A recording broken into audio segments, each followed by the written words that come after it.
الحمد لله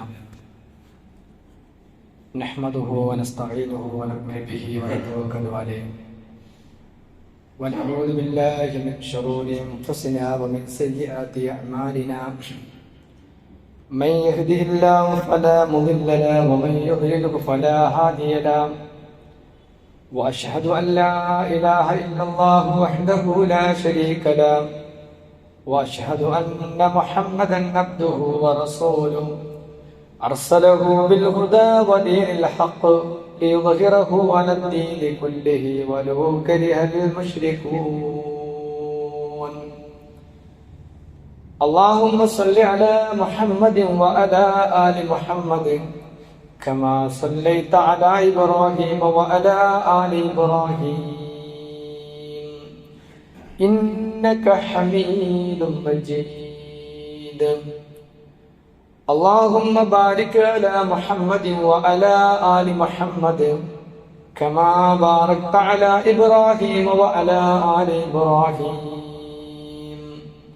إنك حميد مجيد. أما بعد فإن خير الحديث كتاب الله وخير الهدي هدي محمد صلى الله عليه وسلم وشر الأمور محدثاتها وكل محدثة بدعة وكل بدعة ضلالة وكل ضلالة في النار. أعوذ بالله من الشيطان الرجيم. بسم الله الرحمن الرحيم. يا أيها الذين آمنوا اتقوا الله حق تقاته ولا تموتن إلا وأنتم مسلمون. يا أيها الناس قد جاءكم برهان من ربكم وأنزلنا إليكم نورا مبينا. فأما الذين آمنوا بالله واعتصموا به فسيدخلهم في رحمة منه وفضل ويهديهم إلى صراط مستقيما. സ്നേഹം നിറഞ്ഞ സത്യവിശ്വാസികളെ, വിശ്വാസിനികളെ, പരമദയാലുവായ പടച്ചതമ്പുരാന്റെ നിയമനിർദ്ദേശങ്ങൾ ജീവിതത്തിന്റെ രഹസ്യവും പരസ്യവുമായ എല്ലാ രംഗങ്ങളിലും പാലിച്ച് സൂക്ഷിച്ച് ജീവിക്കണമേ എന്ന് ആദ്യമായി എന്നോടും തുടർന്ന് നിങ്ങൾ ഓരോരുത്തരെയും ഉണർത്തുകയാണ്, അഥവാ വസിയത്ത് ചെയ്യുകയാണ്. സഹോദരങ്ങളെ, ഇന്ന് കുറച്ച് ആളുകൾ അധികം ഉള്ളതുകൊണ്ട് നമ്മൾ സ്വത്തിലുള്ള ആളുകൾ ആരും സംസാരിക്കേണ്ടതില്ല. ഒഴിവുള്ള ആളുകൾ മുന്നിലേക്ക് കയറിയിരിക്കാം. സംസാരിച്ചു കഴിഞ്ഞാൽ നമുക്കറിയാം ജുമാ തന്നെ നമ്മൾക്ക് ബാത്തിലായി പോകും. അതുകൊണ്ട് ആർക്കും നിർദ്ദേശങ്ങൾ കൊടുക്കേണ്ടതില്ല. ഒഴിവുള്ള സ്ഥലത്തേക്ക് നമ്മൾ എന്ത് ചെയ്യാം, കയറി നിന്നുകൊണ്ട് മറ്റുള്ള ആളെയും അതിനുവേണ്ട സൗകര്യം ചെയ്യും. രണ്ടാമത്തെ നിലയിൽ സ്ത്രീകളാണ്, മൂന്നാമത്തെ നിലയിലാണ് ഇവിടെ ആളുകൾ നടന്നാൽ പോകേണ്ടത് എന്ന് സാന്ദർഭികമായി സൂചിപ്പിക്കാം. പരിശുദ്ധ റമദാനിന്റെ എല്ലാ പവിത്രതകളും ഉൾക്കൊണ്ടുകൊണ്ട് ഇബാദത്തുകളും സൽക്കർമ്മങ്ങളും എന്തൊക്കെ നമുക്ക് ചെയ്യാൻ കഴിയുമോ അങ്ങനെ ചെയ്തുകൊണ്ട് മുന്നോട്ട് പോവുകയാണ് നമ്മളെല്ലാവരും. അള്ളാഹു നമ്മളിൽ നിന്ന് നമ്മൾ ചെയ്ത അമലുകൾ, ഇബാദത്തുകൾ അള്ളാഹു സ്വീകരിച്ച് അനുഗ്രഹിക്കുമാറാവട്ടെ. ആഫിയത്തോടു കൂടി ഇബാദത്ത് ചെയ്യാനുള്ള തൗഫീഖ് അള്ളാഹു നമുക്കെല്ലാം നൽകി അനുഗ്രഹിക്കുമാറാവട്ടെ. ഈ റമദാനിൽ നമുക്ക് കിട്ടിയ ഓരോ സന്ദർഭവും നാളെ അള്ളാഹുവിന്റെ അടുക്കൽ ദറജ വർദ്ധിപ്പിക്കാൻ ഉതകുന്ന തരത്തിലുള്ള റമദാനായി ഈ റമദാനിനെ അള്ളാഹു മാറ്റി അനുഗ്രഹിക്കുമാറാവട്ടെ. പുണ്യം നിറഞ്ഞ ഈ റമദാനിൽ അതിന്റെ ആ ഓരോ പുണ്യവും ഉൾക്കൊണ്ട് സന്തോഷത്തോടു കൂടി എഴുന്നേൽക്കേണ്ട ഓരോ പ്രഭാതവും നമുക്കറിയാം. അശാന്തി നിറഞ്ഞ വാർത്തകളെ കൊണ്ട് നിറഞ്ഞു നിൽക്കാൻ ഭീകരമായ ഭീതിതമായ മെസ്സേജുകളാണ് ഓരോ ദിവസവും നമ്മുടെ മുമ്പിലേക്ക് വന്നുകൊണ്ടിരിക്കുന്നത്. കുടുംബത്തെ മുഴുവൻ കൊന്നിട്ട് തീരാത്ത മക്കൾ, സഹപാഠിയെ കൊന്നിട്ട് വീണ്ടും സോഷ്യൽ മീഡിയയിൽ പോയി അത് ആഘോഷിക്കുകയും അതിനേക്കാൾ വലിയ മെസ്സേജുകൾ നൽകുകയും ചെയ്യുന്ന സുഹൃത്തുക്കൾ. അങ്ങനെ പോകുന്നു നമ്മുടെ പുതിയ തലമുറ. പുതിയ തലമുറയെ കുറിച്ച് എല്ലാവരും ആശങ്കയിലാണ്. എങ്ങോട്ടാണ് ഈ സമൂഹത്തിന്റെ പോക്ക് എന്ന് എല്ലാവരും ചോദിക്കുകയാണ്. നിയമസഭ നിർത്തിവെച്ച് ഈ വിഷയം മാത്രം ചർച്ച ചെയ്യാൻ വേണ്ടി തീരുമാനിച്ച ഒരു സന്ദർഭത്തിലാണ് ഞാനും നിങ്ങളുമൊക്കെ ഇവിടെ നിൽക്കുന്നത്. നമുക്ക് എന്താണ് ഇതിന് പരിഹാരം? പലപ്പോഴും നമുക്കറിയാം, പരിഹാരം എന്ന് പറയുന്നത് ഈ പരിശുദ്ധ റമദാനിൽ നമ്മളൊക്കെ മനസ്സിലാക്കിയിട്ടുള്ള ഈ റമദാനിൽ നമ്മൾ നോമ്പ് നോൽക്കാൻ തന്നെ കാരണമായ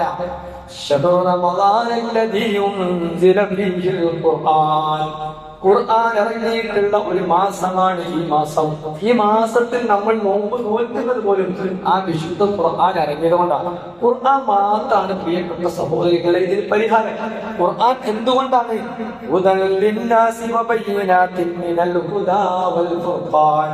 അത് മനുഷ്യർക്ക് മുഴുവൻ സന്മാർഗമാണ്, എന്നല്ല പറഞ്ഞത്. ശ്രദ്ധിക്കേണ്ടത്, ഇത് മനുഷ്യരെല്ലാവരും ഇന്ന് ആഗ്രഹിക്കുന്നത് പരിഹാരമാണ്. ഖുർആൻ പറയാണ്, ഖുർആൻ ഇറങ്ങിയ ഈ മാസം ആ ഖുർആൻ എന്ന് പറയുന്നത്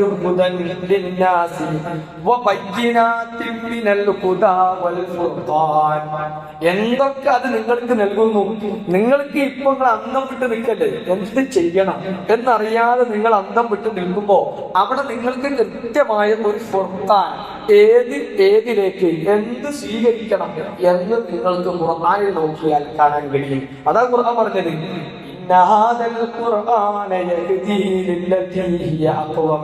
ഈ ഖുർആൻ എന്ന് പറയുന്നത് അത് നേരെ ചൊവ്വൽ വഴി കാട്ടുന്ന ഒരു വേദഗ്രന്ഥമാണ്. അപ്പോ ഒരൊറ്റ വഴി മാത്രമേ നമുക്ക് കാണാൻ കഴിയൂ. അത് അള്ളാഹുവിന്റെ വിശുദ്ധ വേദഗ്രന്ഥത്തിലേക്ക് മടങ്ങുക എന്നത് മാത്രമാണ് പ്രിയപ്പെട്ട സഹോദരങ്ങളെ ഇന്നുള്ള ഏക വഴി. അള്ളാഹു പറഞ്ഞില്ലേ, അള്ളാഹു വലിയുല്ലദീന ആമനൂ യുഖ്രിജുഹും മിനൽ ളുലുമാതി ഇലൻ നൂർ വല്ലദീന കഫറൂ ഔലിയാഉഹും അത്താഗൂത് യുഖ്രിജൂനഹും മിനൻ നൂരി ഇലൽ ളുലുമാത് ഉലൈക അസ്ഹാബുൻ നാരി ഹും ഫീഹാ ഖാലിദൂൻ. എത്ര കൃത്യമായിട്ടാണ് പടച്ചതമ്പുരാൻ ഈ മനുഷ്യർക്ക് ഇത്രയേറെ വ്യക്തമായി കാര്യങ്ങൾ വിശദീകരിച്ചു കൊടുക്കണം. അല്ലാഹു പറയാ, ഈ ഖുർആൻ നിങ്ങളെ കൊണ്ടുപോകുന്നത് അന്ധകാരത്തിൽ നിന്ന് വെളിച്ചത്തിലേക്കാണ്. നിങ്ങൾ എവിടെ കുടുങ്ങിയിട്ടുണ്ടോ അവിടെ നിങ്ങൾക്കൊരു വെളിച്ചം വേണ്ടേ, ഒരു ടോർച്ച് വേണ്ടേ? അതാണ് അള്ളാഹ് തന്നത്. അല്ലാഹു വലിയുല്ലദീന ആമനൂ യുഖ്രിജുഹും മിനൽ ളുലുമാത്. വിശ്വസിച്ചവരുടെ രക്ഷിതാവാകുന്നു അല്ലാഹു. അവൻ അല്ലാഹു യുഖ്രിജുഹും അവരെ പുറത്തു കൊണ്ടുവരുന്നു മിനൽ ളുലുമാതി ഇലൻ നൂർ. ളുലുമാത്തിൽ നിന്ന് നൂറിലേക്ക്, പ്രകാശത്തിലേക്ക് കൊണ്ടുവരുന്നത് പടച്ചതമ്പുരാനാണ്. എന്നാൽ വല്ലദീന കഫറു ഔലിയാഉഹും അത്താഗൂത്. എന്നാൽ സത്യനിഷേധികളുടെ രക്ഷിതാക്കൾ ദുർമൂർത്തികളാകുന്നു. അവരെന്ത് ചെയ്യുന്നു? യുഖ്രിജൂനഹും മിനൻ നൂരി ഇലൽ ളുലുമാത്. അവർ പ്രകാശത്തിൽ നിന്ന് അന്ധകാരത്തിലേക്ക് അവരെ കൊണ്ടുപോകുന്നു. ഉലൈക അസ്ഹാബുൻ നാർ. അക്കൂട്ടരാകുന്നു നരകത്തിന്റെ ആളുകൾ. അവരാകുന്നു അവിടെ ശാശ്വതമായി നിൽക്കുന്ന ആളുകൾ. അപ്പൊ ആരാണ് കൃത്യമായി പ്രകാശത്തിലേക്ക് കൊണ്ടുപോകുന്നത്? അള്ളാഹു വിശ്വസിച്ച ആളുകൾ, അള്ളാഹ് അയച്ച വിശുദ്ധ വേദഗ്രന്ഥം. അല്ലാത്ത ആളുകൾ കൊണ്ടുപോകുന്നത് അന്ധകാരത്തിലേക്കാണ്. അല്ലേ? നമ്മൾ നോക്കൂ, ഇന്ന് റിപ്പോർട്ട് വന്നു. എന്താ ഇങ്ങനെ ഈ കുട്ടികൾ, പുതിയ സമൂഹം എന്തുകൊണ്ടാ ഇങ്ങനെ വഴിതെറ്റിയത് എന്ന് ഇവിടുത്തെ ഐക്യാണ് പരിശോധിച്ചത്. അതായത് ഇന്റലിജൻസ് ബ്യൂറോ എന്ന് പറഞ്ഞാൽ നമ്മുടെ നാട്ടിലുള്ള ഉടനീളം നമ്മുടെ രഹസ്യങ്ങൾ ചോർത്തിയെടുത്ത് എന്താണ് ഈ നാട്ടിൽ എന്തെങ്കിലും അപകടമുണ്ടാകുന്ന സംസാരങ്ങളോ പിന്നെ കൂടലുകളോ ഉണ്ടോ എന്ന് നോക്കി നടക്കുന്ന ആളുകൾ അവർ കുറച്ച് ദിവസങ്ങളായി പഠന വിധേയമാക്കുകയായി. ഇന്നലെ റിപ്പോർട്ട് സമർപ്പിച്ചു. എന്താ റിപ്പോർട്ടിന്റെ സംക്ഷിപ്തം? നമ്മുടെ കുടുംബാന്തരീക്ഷങ്ങൾ തകർന്നതാണ്. നമ്മുടെ ഈ വിദ്യാർത്ഥികളുടെ ഈ നിലക്കുള്ള, ഈ സമൂഹത്തിന്റെ യുവതലമുറയുടെ ഈ നിലക്കുള്ള പോക്കിന് കാരണം എന്ന് പറയാൻ ആരെ പ്രിയപ്പെട്ട സഹോദരങ്ങളെ ഈ കുടുംബത്തെ തകർത്തത്. നമുക്കറിയാം, മൈ ബോഡി മൈ ചോയ്സ് എന്ന് പറഞ്ഞപ്പോ അവിടെ നമ്മൾ പറഞ്ഞു, അല്ല പ്രിയപ്പെട്ടവരെ, ഈ പ്രപഞ്ചത്തിനൊരു സൃഷ്ടാവുണ്ട്, ആ സൃഷ്ടാവിന്റെ സൃഷ്ടികളാണ് നമ്മൾ. നമുക്ക് ചില നിയന്ത്രണങ്ങളുണ്ട്, ആ പടത്തമ്പുരാൻ നമ്മുടെ പരീക്ഷണത്തിന് അയച്ചതാ. അത് പറഞ്ഞു പയഞ്ചനായ ഈ ആശയങ്ങളാണോ ഈ പുതിയ തലമുറക്ക് നമ്മൾ പഠിപ്പിച്ചു കൊടുക്കേണ്ടത്? അല്ല, അവർ സ്വതന്ത്രരായി വിഹരിക്കട്ടെ, അവർ ആസ്വദിക്കട്ടെ, അതിരുകളില്ലാത്ത ലോകത്തെ അവർക്ക് തുറന്നു കൊടുക്കൂ. ആരാണ് പ്രിയപ്പെട്ടവരെ ഈ മതത്തിന്റെ ചങ്ങലക്കെട്ടുകൾക്കുള്ളിൽ എന്തിനാണ് ഈ സമൂഹത്തെ തടച്ചിടുന്നത് എന്ന് പറഞ്ഞ് ലിബറൽ സംസ്കാരത്തിലേക്ക് കൊണ്ടുപോകാൻ വേണ്ടി പുസ്തകങ്ങളിലൂടെ, സെമിനാറുകളിലൂടെ, അതുപോലെ സിമ്പോസിയങ്ങളിലൂടെ, ടേബിൾ ടോക്കുകളിലൂടെ അങ്ങനെ നിരവധി സംസാരങ്ങൾ ഉണ്ടായി. പുതിയ തലമുറ ഏറ്റെടുത്തു. അവസാനം എവിടെ എത്തി? മക്കൾ പറയാണ്, പെൺകുട്ടികൾ പറയാണ്, കുടുംബത്തിലെ ചില പ്രശ്നങ്ങൾ കണ്ടപ്പോ ചില പെൺകുട്ടികൾ അതിനെ ആസ്പദമാക്കി റീൽസ് ഇടാൻ തുടങ്ങി. എങ്ങനെ? ഈ കല്യാണം എന്നൊക്കെ പറയുന്നത് അത് വലിയ ഭാരമുള്ള സംഗതിയാണ്. പ്രസവിക്കുക, അല്ല ഗർഭധരിക്കുക എന്ന് പറഞ്ഞത് അത്രമേൽ പ്രയാസമുള്ള സംഗതിയാണ്. അതുകൊണ്ട് ഞങ്ങൾ അതൊക്കെ എന്തൊക്കെയാണോ ആസ്വദിക്കാനുള്ളത് അത് ആസ്വദിച്ചുകൊണ്ട് ഞങ്ങൾ ഇവിടെ ജീവിച്ചു കൊള്ളാം എന്ന് പറഞ്ഞപ്പോ നമ്മൾ പറഞ്ഞു, പ്രിയപ്പെട്ടവരെ, അരാജകത്വത്തിലേക്കുള്ള വഴിയാണ്, അങ്ങനെ പോകാൻ പാടില്ല. നമ്മൾക്ക് കൃത്യമായ നിയമങ്ങളുണ്ട്, അതിന് നമ്മൾ വില കൊടുക്കേണ്ടി വരും എന്ന് പറഞ്ഞപ്പോ ഭയങ്കരായി ചിത്രീകരിച്ചു നമ്മളെ. മതത്തിന്റെ ആളുകളെ ഏറ്റവും മോശമായി ചിത്രീകരിച്ചു. അവസാനം നമുക്ക് എന്താ കാണാൻ കഴിയുന്നത്? കുടുംബ ബന്ധങ്ങൾ തകരുകയാണ്, മക്കൾ എങ്ങോട്ടെന്നില്ലാതെ യാത്ര പോകുകയാണ്, അതിരുകളില്ലാത്ത ലോകം അന്വേഷിച്ചുകൊണ്ട് മക്കൾ യാത്രയാണ്. ഇന്ന് ഇവിടെ കണ്ട കുട്ടി നാളെ കാണുന്നത് മുംബൈയിലാണ്. മുംബൈയിൽ നോക്കുമ്പോ അവിടെ എന്തൊക്കെയാ ചെയ്തു കൂട്ടുന്നത് നോക്കൂ. ഒരു നിലക്കുള്ള അറിവില്ലായ്മയും ആ കുട്ടികളിൽ നമ്മൾ കാണുകയാണ്. യഥാർത്ഥ ജീവിതത്തെ പറ്റിയുള്ള കൺസെപ്റ്റ് ഇല്ലാത്ത മക്കൾ അവരെങ്ങനെ പോകുകയാണ്. ആ പോകുന്നത് ഉണ്ടാക്കി നിർത്തത് പ്രിയപ്പെട്ടവരെ ഇവിടെ നിന്നാണ്.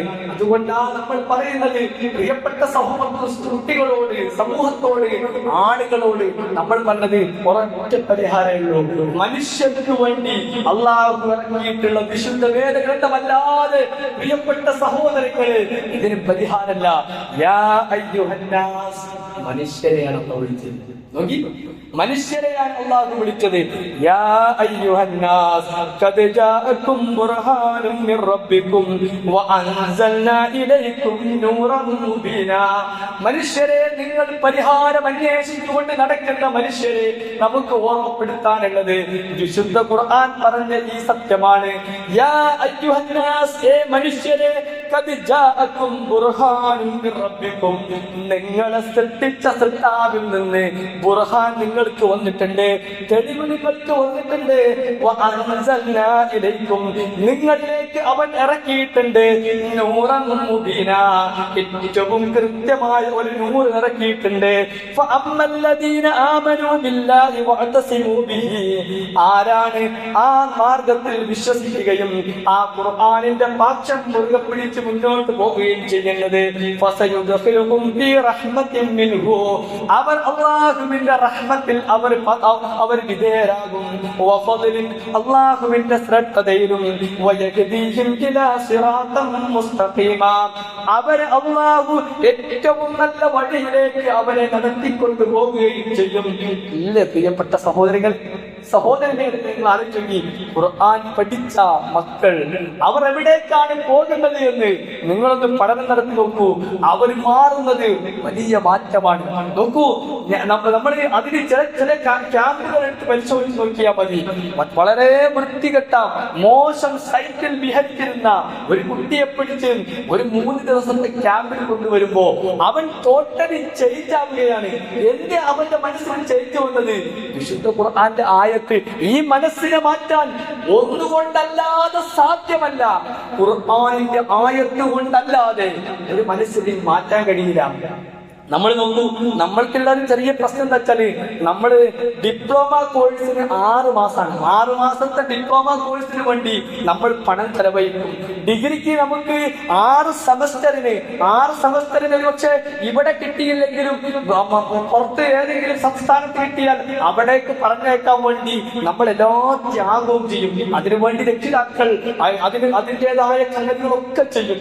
അതുപോലെ പ്രൊഫഷണൽ കോഴ്സുകൾക്ക് വേണ്ടി അതിന്റെ എൻട്രൻസ് കോച്ചിങ് കഴിഞ്ഞ് പിന്നീട് ആ കോഴ്സ് പൂർത്തിയായി ഇനി മെഡിക്കൽ ഫീൽഡിലാണെങ്കിൽ ഹൗസ് സർജൻസി കഴിഞ്ഞ് ഒരു ഡോക്ടർ ആകുന്നത് വരെ എത്രമാത്രം ത്യാഗമാണ് ഒരു കുടുംബത്തിലെ രക്ഷിതാക്കൾ നടത്തുന്നത്. എന്നാൽ പ്രിയപ്പെട്ട സഹോദരങ്ങളെ, അതൊക്കെ ആ മേഖലകളൊക്കെ പഠിക്കുകയും അതിന്റെ സർട്ടിഫിക്കറ്റ് ഒക്കെ നേടണം. പക്ഷെ നോക്കൂ, ആ ത്യാഗത്തിന്റെ ഒരു ചെറിയ ഒരംശം 3 ദിവസത്തെ ക്യാമ്പ് ഉണ്ട്.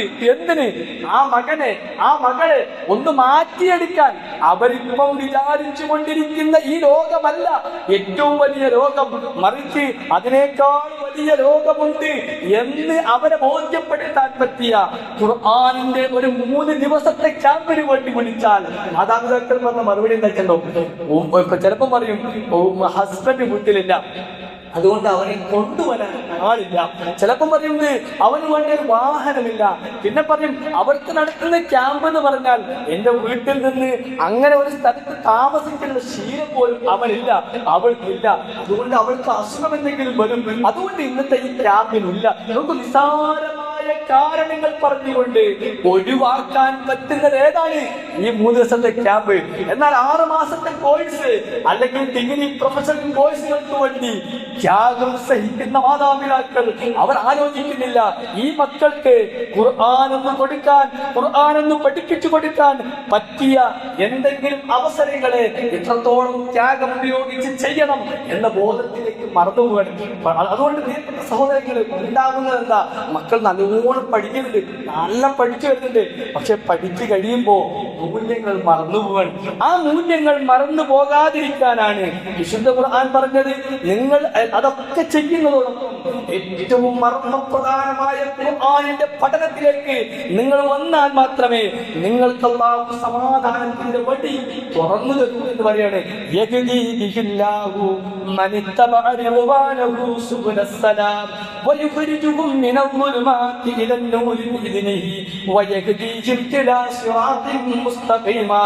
വിശുദ്ധ ഖുർആൻ പറയാണ്, അല്ലാഹു തന്റെ പൊരുത്തം തേടിയവരെ, അല്ലാഹുവിന്റെ ഇഷ്ടം തേടിയിട്ട് ഖുർആൻ വന്ന് പഠിക്കുന്ന ആളുകളെ ആ ഖുർആൻ മുഖേന അവനതാ കൊണ്ടുപോകുന്നു, സമാധാനത്തിന്റെ വഴികളിലേക്ക് കൊണ്ടുപോകുന്നു, സുബുലസ്സലാം. മാത്രവുമല്ല അവരെ ഇരുട്ടിൽ നിന്ന് പ്രകാശത്തിലേക്ക് കൊണ്ടുപോകുന്നു, ഏറ്റവും ചെറുതായ വഴിയിൽ അവരെ അങ്ങനെ നയിക്കുകയും ചെയ്യും. കൊണ്ട് പ്രിയപ്പെട്ടവരെ കിട്ടിയിട്ടുണ്ട് ആ ഖുർആന്റെ മാർഗത്തിലേക്ക് പോയിട്ടുള്ള ആളുകൾ അവർക്ക് കിട്ടുന്ന മെച്ചം കണ്ടോ? അവർക്ക് വല്ലാത്തൊരു ആശ്വാസമാണ്. പ്രതിസന്ധികളും പ്രയാസങ്ങളും കഷ്ടപ്പാടുകളും വരുന്ന സന്ദർഭത്തിൽ അവർ ഉറച്ചു നിൽക്കുകയാണ്. അവർക്ക് പേടിയില്ല, അവർക്ക് ഭയമില്ല.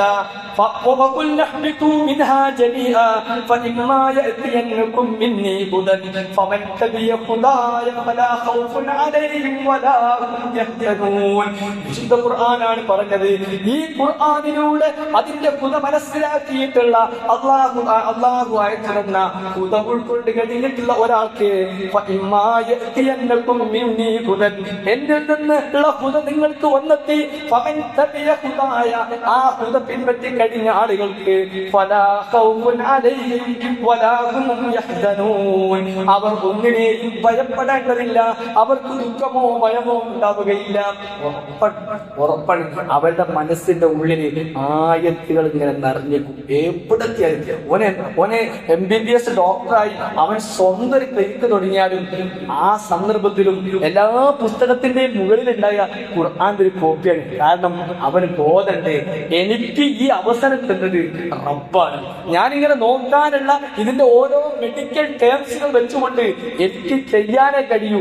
മാറ്റുന്നതും നിർവഹിക്കുന്നതും ഈ പ്രപഞ്ചത്തിന്റെ സൃഷ്ടാവാണ് എന്ന ബോധ്യം അവനുണ്ടാവും. അതുകൊണ്ട് അവൻ സർവീസായി, അതായത് അത് സമൂഹത്തിന് വേണ്ടിയുള്ള ഒരു സേവനമായിട്ടാണ് അത്തരം ആളുകൾ ഇതിനെ കണക്കാക്കുക. ഒന്ന്, അതിൽ സമാധാനം ഉണ്ടാവും.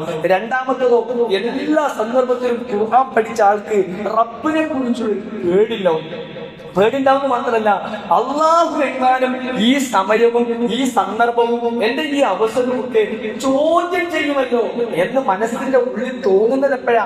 ഖുർആന്റെ ആയത്തുണ്ടാകുമ്പോ, ഖുർആൻ പഠിക്കുമ്പോഴാണ്.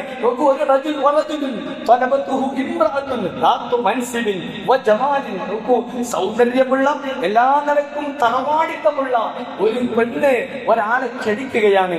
ആ സന്ദർഭത്തിൽ ആ പുരുഷൻ എന്ത് ചെയ്യുന്നു? ആരാണ് പ്രിയപ്പെട്ടവരെ? പ്രവാചകൻ സല്ലല്ലാഹു അലൈഹി വസല്ലമ പ്രവാചകൻ ഇത് തണൽ കിട്ടുന്ന ആളുകളെ പറ്റി പറഞ്ഞു. തണൽ കിട്ടുന്ന ആളുകളെ പറ്റി പറഞ്ഞ കൂട്ടത്തിലെ ഒരു മനുഷ്യൻ ആരാ? അവൻ അല്ലാഹുവിനെ കുറിച്ച് പഠിച്ചവൻ, അവൻ അല്ലാഹുവിന്റെ റബ്ബിനെ കുറിച്ച് മനസ്സിലാക്കിയവനാ. അതുകൊണ്ട് ഭൗതിക ജീവിതത്തിലെ ഏറ്റവും ആസ്വാദനം നിറഞ്ഞ ഒരു സന്ദർഭത്തിലേക്ക് അവനെ ക്ഷണിച്ചു കഴിഞ്ഞപ്പോ അവന്റെ മറുപടി എന്താ? ഇന്നീ അഖാഫുല്ലാഹ്, ഞാൻ അല്ലാഹുവിനെ ഭയപ്പെടുന്നു. അങ്ങനെ ഒരു ബോധം നമ്മുടെ മക്കൾക്ക് ഉണ്ടാകണം, നമ്മുടെ സമൂഹത്തിൽ ഉണ്ടാകണം. അങ്ങനെ ഉണ്ടായി കഴിയുമ്പോ ആ ബോധമുള്ള ആളുകൾ രക്ഷപ്പെടും, ജിഹത്തിലും പരത്തിലും രക്ഷപ്പെടും.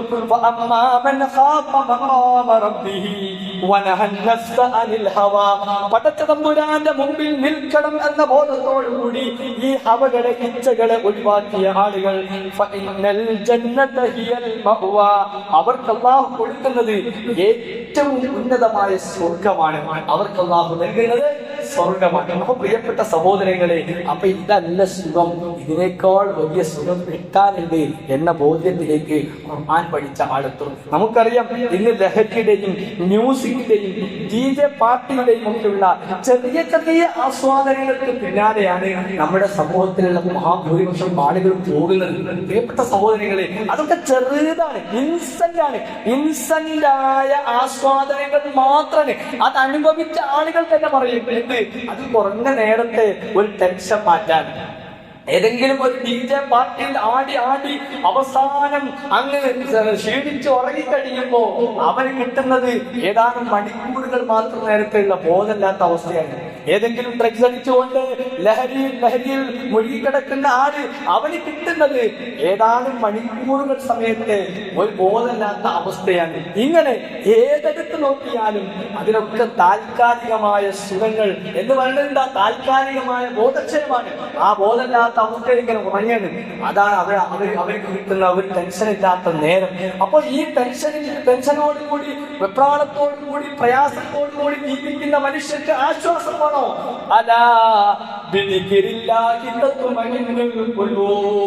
നിങ്ങൾ അല്ലാഹുവിലേക്ക് സമർപ്പിച്ചു നോക്കൂ, നിങ്ങൾക്ക് മനസ്സമാധാനത്തിന്റെ വലിയ ഒരു ലോകം നിങ്ങൾക്ക് കിട്ടും. കാരണം ദുനിയാവ് അങ്ങനെയാണ്. ദുനിയാവിന് നിങ്ങൾ പ്രാധാന്യം കൽപ്പിച്ചാൽ നിങ്ങൾക്ക് അതൊരു ടെൻഷനായി, നഷ്ടപ്പെട്ടതിനെ കുറിച്ച് നിരാശയുള്ളവനായി അങ്ങനെ നിങ്ങൾ ജീവിക്കേണ്ടി വരും. അതുകൊണ്ട് ദുനിയാവിന് മനസ്സിലായിക്കോളി, അത് കുറച്ചല്ലോ.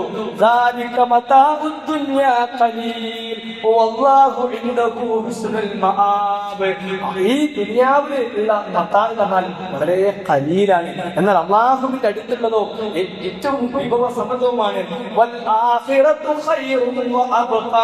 ആഖിറത്ത് എന്ന് പറഞ്ഞത് അത് ഖൈറാണ്, അബ്ഖയാണ് എന്ന്. ഇതാണ് പ്രിയപ്പെട്ട സഹോദരങ്ങളെ നമ്മുടെ മക്കളുടെ മനസ്സിലേക്ക് പോകേണ്ടത്. ഏറ്റവും പ്രധാനപ്പെട്ട ചിന്ത ഇതങ്ങോട്ട് കടന്നു ചെല്ലണം. അങ്ങനെ കടന്നു ചെന്നാൽ പ്രിയപ്പെട്ട സഹോദരങ്ങളെ തുറക്കാത്ത ഹൃദയവും അടഞ്ഞ ഹൃദയവും അത് തുറക്കും. അതിന് ഖുർആൻ നല്ലോണം നമ്മുടെ മക്കളെ പഠിപ്പിക്കണം. ഇന്ന് റമദാനൊക്കെയായി നമ്മൾ ഖുർആൻ എടുത്ത് നമ്മുടെ മക്കളെ മുഖത്തേക്ക് നോക്കിയപ്പോൾ എന്തൊരു ചന്തണ്ട്, നമ്മുടെ മുഖത്തേക്ക് നോക്കിയപ്പോൾ എന്തൊരു പ്രകാശമുണ്ട്. റമദാൻ ആയി കഴിഞ്ഞപ്പോ എന്റെ പ്രിയപ്പെട്ട സഹോദരിമാരെ നമുക്ക് ഈ ഒരു ആശ്വാസം ഉണ്ടായത് ഒന്നുമില്ല, നമ്മളൊന്നും മാറ്റില്ല. പക്ഷെ ഖുർആൻ എടുത്താണ്, നമ്മൾ ഖുർആൻ എടുത്താണ്. അതുകൊണ്ട് പ്രിയപ്പെട്ട സഹോദരങ്ങളെ ഖുർആനിലേക്ക് കൊണ്ടുവരണം. ഇനി സഹോദരന്മാരോട് പറയാനുള്ളത്, മക്കളെ കിട്ടണോ പ്രിയപ്പെട്ട രക്ഷിതാക്കളെ എങ്കിൽ സ്ത്രീകൾ നിർബന്ധമായിട്ടും മക്കൾക്ക് പിന്നാലെ ഉണ്ടാകണം. അവര് ഈ ദീനിന്റെ കാര്യത്തിൽ ഉമ്മയുടെ ശാഠ്യം അത് വളരെ പ്രധാനപ്പെട്ട ഒരു ഘടകമാണ്. ഉപ്പ വേണ്ട എന്നല്ല, ഉപ്പക്ക് ഒരുപാട് കാര്യങ്ങളുമായി അവർ പുറത്താകും. നിങ്ങളോടൊപ്പമാണ് മക്കൾ അധിക സമയം ഉണ്ടാകുക. പക്ഷെ ദീനിന്റെ കാര്യം പറയുമ്പോ ഒരു ചെറിയ ഇളവ് പോലും പ്രിയപ്പെട്ട സഹോദരിമാരെ നിങ്ങൾ കൊടുക്കല്ലേ. നിങ്ങൾ അതിന്റെ പ്രാധാന്യത്തോടു കൂടി തന്നെ കൊടുക്കാൻ നിങ്ങൾ മനസ്സിലാക്കുന്നത്. നിങ്ങൾ ശ്രമിച്ചു നോക്കൂ, മക്കളെ നിങ്ങൾക്ക് കിട്ടും. ഖുർആന്റെ ക്ലാസ്സിലേക്ക് പോകണമെന്ന് പറയുമ്പോ തലവേദന പറയുന്ന പെൺകുട്ടികൾ നിങ്ങളുടെ കൂടെ ഉണ്ടാകും. ഖുർആന്റെ ക്ലാസ്സിലേക്ക് പോകാൻ പറയുമ്പോ സ്കൂളിൽ സ്പെഷ്യൽ ക്ലാസ് ഉണ്ട് എന്ന് കളവ് പറഞ്ഞ് പോകുന്ന കുട്ടികൾ ഉണ്ടാകും. നിങ്ങൾ ഉറപ്പുവരുത്തുക, അധ്യാപകരെ വിളിച്ചു നോക്കുക, ഇന്ന് ക്ലാസ് ഉണ്ടോ, ഇവർ പറയുന്നത് അപ്പോടെ വിശ്വസിച്ച് പറഞ്ഞേക്കാതെ എല്ലാത്തിനും ഒരു കൃത്യമായ ബോധം മാതാക്കൾ എന്ന നിലയ്ക്ക് സഹോദരിമാർ ഈ വിഷയത്തിൽ ഗൗരവത്തിലെടുക്കണം. ചെറിയ തലവേദനയല്ലേ, അതിനെന്തെങ്കിലും ഒരു റെമഡി പറഞ്ഞ് ആ ക്ലാസ്സിലെത്തിക്കുന്നത് വരെ ഞാൻ അവളുടെ കൂടെ ഉണ്ടാകും, ഞാൻ അവന്റെ കൂടെ ഉണ്ടാകുമെന്ന് സഹോദരിമാരെ നിങ്ങളൊന്ന് നിശ്ചയിച്ചു നോക്കൂ. നിങ്ങളുടെ മക്കളെ നിങ്ങൾക്ക് കിട്ടും. അതുകൊണ്ട് സഹോദരിമാർ അതിന്റെ ദൗത്യം നിർവഹിക്കണം. തർബിയത്തുൽ ഔലാദ് ഏറ്റവും അധികം ഏൽപ്പിച്ചത് സഹോദരിമാരെ നിങ്ങളെയാണ്.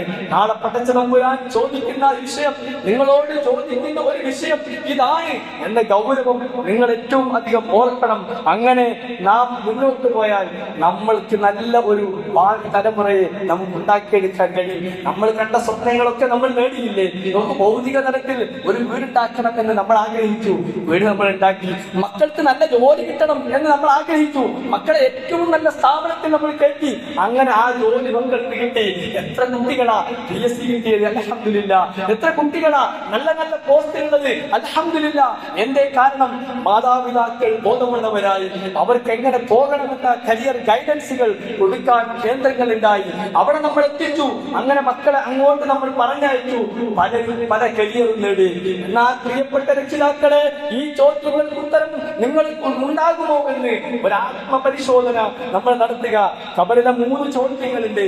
3 ചോദ്യങ്ങൾക്കും മോളോട് ചോദിക്കുമ്പോ ഇപ്പച്ചും അതിനെപ്പറ്റൊന്നും പറഞ്ഞില്ല. ഏത് കോഴ്സ് എടുക്കണമെന്ന് ഇപ്പച്ചും പറഞ്ഞെന്നെ, ഏതിനെ പോകണമെന്ന് പറഞ്ഞെന്നെ, ഏത് ട്യൂഷൻ സെന്ററിൽ പോകണമെന്ന് പറഞ്ഞെന്നെ, അവിടേക്കുള്ള വാഹനങ്ങൾ റെഡിയാക്കി തന്നെ, അതിനുള്ള പൈസ തന്നിട്ടുണ്ട്, ഫീസ് കംപ്ലീറ്റ് അടിച്ചിട്ടുണ്ട്. പക്ഷേ ഖബറിലുള്ള 3 ചോദ്യം ഉമ്മയും ഉപ്പയും പറഞ്ഞിട്ടില്ല.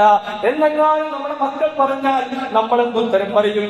ഏതൊക്കെ തഫ്സീർ നാട്ടിലുണ്ട്, ഏതെങ്കിലും ഒരു തഫ്സീർ മോനെ എന്ന് പറഞ്ഞ് ഈ പഠിക്കുന്ന പുസ്തകങ്ങളുടെ കൂട്ടത്തിൽ മോനെ ഇത് നീ വെക്കണം, ഈ തഫ്സീർ നിന്റെ കൂടെ എപ്പോഴും ഉണ്ടാകണം എന്ന് നമ്മൾ പറഞ്ഞിട്ടുണ്ടോ? അമ്മ ജുസുകിലെ ഏതെങ്കിലും ഒരായത്തിന്റെ ഒരു സൂറത്തിന്റെ ആശയമെങ്കിലും നമ്മൾ പറഞ്ഞു കൊടുത്തിട്ടുണ്ടോ? ആയത്തിൽ അതിന്റെ മഹത്വം അറിയുന്നവരാ നമ്മളെല്ലാവരും. മക്കളോട് ചോദിച്ചു നോക്കുക, മോനെ നിനക്ക് ആയത്തുൽ കുർസിയുടെ മഹത്വം നിനക്ക് അറിയുമോ? അങ്ങനെ ഞാൻ ചോദിച്ചിട്ട് അറിയില്ല എന്നങ്ങാനും ഉത്തരം പറഞ്ഞാൽ പ്രിയപ്പെട്ട രക്ഷിതാക്കളെ നമ്മൾ എന്ത് മറുപടി പറയും? സൂറത്തുൽ ഇഖ്ലാസിന്റെ ശ്രേഷ്ഠത നമുക്കെല്ലാവർക്കും അറിയാം.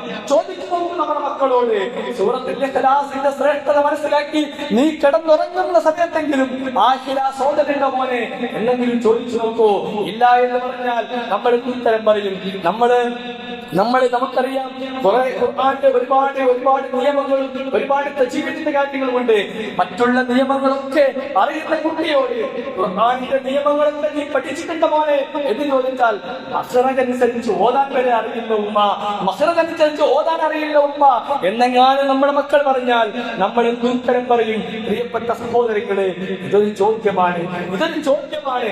മറ്റു പല ചോദ്യങ്ങൾക്കും ഉത്തരം കണ്ടെത്തി അതിന്റെ കേന്ദ്രങ്ങളിൽ പോയി നമ്മൾ കൃത്യമായ വഴി അന്വേഷിച്ച് നമ്മുടെ മക്കൾക്ക് ജോലി വാങ്ങി കൊടുത്തിട്ടുണ്ടെങ്കിൽ ഈ ചോദ്യത്തിന്റെ ഉത്തരം നൽകിയിട്ട് അവരെ പറഞ്ഞേക്കാൻ, ഖബറിലേക്ക് പറഞ്ഞേക്കാൻ അവർക്ക് മലക്കുകളോട് സംവദിക്കുന്ന സമയത്ത് അഭിമാനത്തോടു കൂടി എന്റെ ഉമ്മ പഠിപ്പിച്ചതാ, അവർ എന്നെ കൊണ്ടുപോയി ആക്കിയ ക്യാമ്പിൽ നിന്ന് കിട്ടിയതാ എനിക്ക് ഈ അറിവ് എന്ന് പറഞ്ഞുകൊണ്ട് നമ്മുടെ മക്കൾ അഭിമാനത്തോടു കൂടി പറയുമ്പോ ആർക്കാണ് പ്രിയപ്പെട്ട സഹോദരങ്ങളെ നേട്ടം ഉണ്ടാകുക?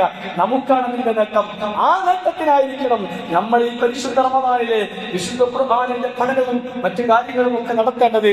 നമ്മൾ പ്രാർത്ഥിക്കുക, അല്ലാഹുമ്മ ഇജ്അലിൽ ഖുർആന റബീഅ ഖുലൂബിനാ വനൂറ സദ്രിനാ വജലാഅ ഹുസ്നിനാ വദഹാബ ഹമ്മിനാ വഗമ്മിനാ.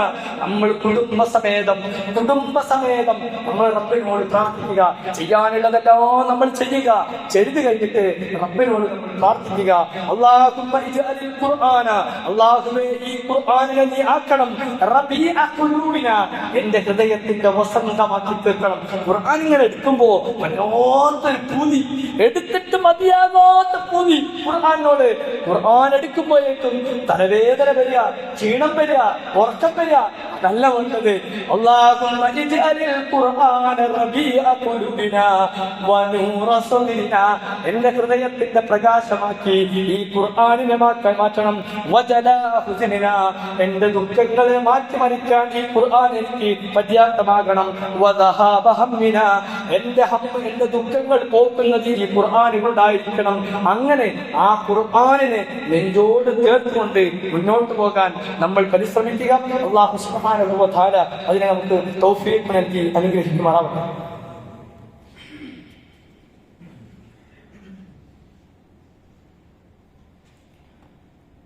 അൽഹംദുലില്ലാഹ് വസ്സലാത്തു വസ്സലാമു അലാ അഷ്റഫിൽ മുർസലീൻ വഅലാ ആലിഹി വസഹ്ബിഹി അജ്മഈൻ. അമ്മാ ബഅദ്, ഉസ്സീം ഇൻസാനിയൻ ബിതഖ്വല്ലാഹ്. സ്നേഹം നിറഞ്ഞ സഹോദരിമാരെ, സഹോദരികളെ, അല്ലാഹുവിന്റെ വിധിവിലക്കുകൾ, നിയമനിർദ്ദേശങ്ങൾ ജീവിതത്തിന്റെ എല്ലാ രഹസ്യ പരസ്യ മേഖലകളിലും കാത്തു സൂക്ഷിക്കണമേ എന്ന് ഒരിക്കൽ കൂടി എന്നോടെന്ന പോലെ നിങ്ങളെ ഓരോരുത്തരെയും ഉണർത്തുകയാണ്, അഥവാ വസിയ്യത്ത് ചെയ്യുകയാണ്. അങ്ങനെ അല്ലാഹുവിനെ ഇഷ്ടപ്പെട്ട് അവന്റെ നിയമങ്ങൾ പാലിച്ച് ജീവിക്കുന്ന യഥാർത്ഥ മുത്തഖീങ്ങളിൽ അല്ലാഹു നമ്മെ എല്ലാം ഉൾപ്പെടുത്തി അനുഗ്രഹിക്കുമാറാവട്ടെ. നമുക്കറിയാം, പരിശുദ്ധ റമദാനിലാണ് പലപ്പോഴും പലരും സകാത്തിന്റെ കാര്യങ്ങൾ ശ്രദ്ധിക്കാറുള്ളത്. കാരണം ഈ ഒരു മാസം എന്ന് പറഞ്ഞാൽ നമ്മുടെ ശരീരവും സമ്പത്തും എല്ലാം വൃത്തിയാക്കി, ആ വൃത്തിയാക്കി അവസാനം ഫിത്ർ സക്കാത്തിന്റെ ആ കവാടത്തിലൂടെ നമ്മൾ ഈദ്ഗാഹിലേക്ക് അല്ലെ പള്ളിക്ക് പോകും. നമ്മൾ ഏറ്റവും ശുദ്ധരം, നമ്മുടെ ശരീരവും മനസ്സും ശുദ്ധമാക്കി നമ്മുടെ സമ്പത്തും ശുദ്ധമാക്കിയിട്ടാണ് അല്ലാഹു അക്ബർ എന്ന് പറയുന്നത്. അപ്പൊ ആ അല്ലാഹു അക്ബർ നല്ല പവറുണ്ട്. കാരണം അല്ലാഹുവേ നീയാണ് വലിയവൻ എന്ന് ഞാൻ ഒരു മാസം കൊണ്ട് തെളിയിച്ചു. എനിക്കിഷ്ടമുള്ള നല്ല ഭക്ഷണം എന്റെ മുമ്പിലുണ്ട്. പക്ഷെ റബ്ബെ നിന്റെ തൃപ്തി ആലോചിച്ച് അത് പകരം ഒഴിവാക്കിയാണ്. റബ്ബാണ് വലുത് എന്ന് മനസ്സിലാക്കി. അങ്ങനെ അതുപോലെ സമ്പത്ത് എന്ന് പറഞ്ഞാൽ നമുക്കറിയാം, പണം അള്ളാഹുവിൻ്റെതാണ്. അൽ മാലു മാലൂന.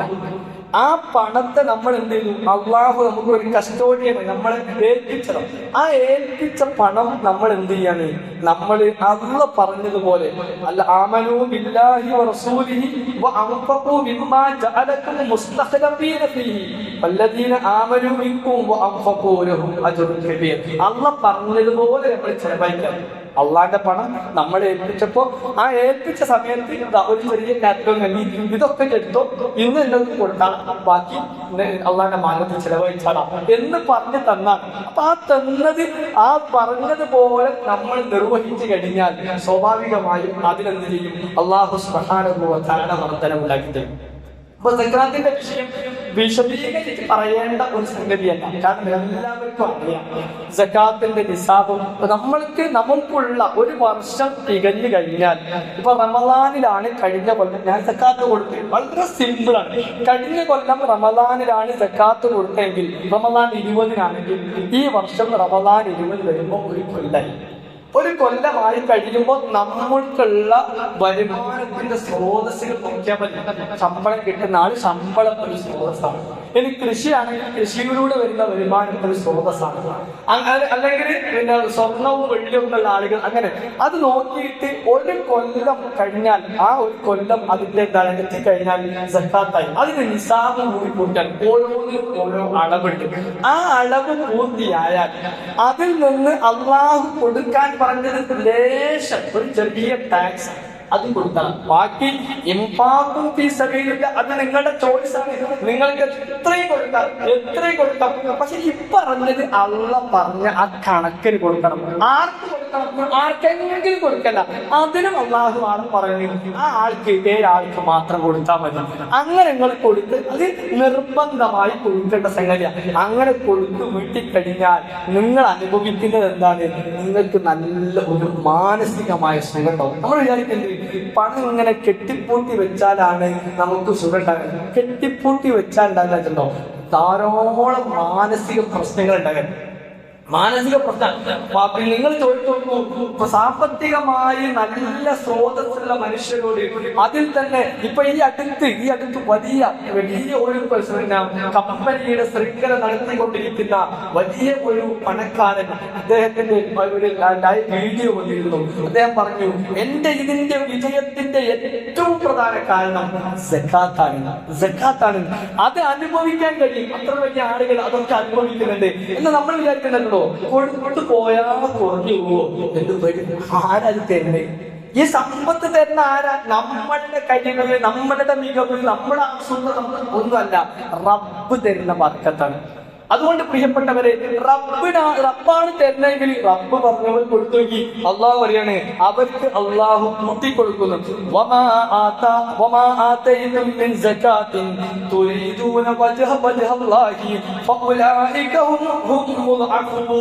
വിശുദ്ധ ഖുർആനാണ് പറഞ്ഞത്. അവര് സകാത്തിൽ നിന്ന് കൊടുക്കുകയാണ്. തുരീദൂന അവർ ഉദ്ദേശിക്കുന്ന എന്താണ്? അള്ളാഹുവിന്റെ തൃപ്തിയാണ് എങ്കിൽ അത്തരം ആളുകൾക്ക് അത് അവർക്ക് അള്ളാഹു വർദ്ധിപ്പിച്ചു കൊടുക്കും. അപ്പൊ വന്നത് പ്രിയപ്പെട്ട സഹോദരികളെ നമ്മൾ പേടിക്കേണ്ടതില്ല, കെട്ടിപ്പൊട്ടിക്കേണ്ടില്ല. ചില ആൾക്കാരുണ്ട് ഇങ്ങനെ കുറെ സമ്പാദിച്ചു, മക്കളും സമ്പാദിക്കാൻ തുടങ്ങി. എന്നാലും ഇയാൾ വീണ്ടും സമ്പാദിച്ചു കൂട്ടാണ്. സമ്പാദിക്കേണ്ടതല്ല. ഇസ്ലാമിൽ സമ്പാദിക്കേണ്ടത് മാത്രമാണ് അൺലിമിറ്റഡ് പറഞ്ഞത്. ലിമിറ്റഡ് നിങ്ങൾക്ക് എത്ര ഉണ്ടാക്കാം, സമ്പത്ത് എത്ര ഉണ്ടാക്കി ഇസ്ലാം പറയുന്നത്. പക്ഷേ ഏത് സമ്പത്ത് ഉണ്ടാക്കണോ നിന്റെ അങ്ങോട്ടുള്ള യാത്രക്കുള്ള വിവാദത്തിന് തടസ്സമാണ്. നമ്മൾ പ്രായമായി മക്കളും വരുമാനത്തിലായാൽ നമ്മൾ പഴയ കാലത്ത് ഓടിയതുപോലെ ഓടി ഉണ്ടാക്കണ്ട. മക്കളൊക്കെ റെഡി ആയിട്ടുണ്ടെങ്കിൽ നമുക്കൊരു വരുമാനത്തിന് വേണ്ടിയുള്ള വർക്കുകൾ ചെയ്യണം. പക്ഷെ നമ്മൾ അപ്പോഴും ഓടുകയാണെങ്കിൽ നമസ്കാരം ഒഴിവാക്കി ഹയ്യ അലൽ ഫലാഹ്, നീ വിജയത്തിലേക്ക് വാ.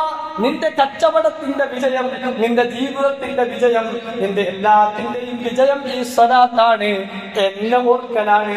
ആ സ്വലാത്തിലേക്ക് നീ വാ എന്ന് പറയുമ്പോ നമ്മൾ നമ്മുടെ പ്ലാനിങ്ങിലൂടെ ഇപ്പം അതൊക്കെ നിൽക്കട്ടെ, നമസ്കാരം അവിടെ നിൽക്കട്ടെ, എനിക്ക് ചില മീറ്റിങ്ങുകളുണ്ട്, എനിക്ക് ചില ആലോചനകളുണ്ട്, എനിക്ക് ചില പ്രവർത്തനങ്ങളുണ്ട് എന്ന് പറഞ്ഞ് ഇതിനെ നമ്മൾ ഒഴിവാക്കി കഴിഞ്ഞാൽ പ്രിയപ്പെട്ട സഹോദരങ്ങളെ വിജയിച്ചു കൊള്ളണമെന്നില്ല.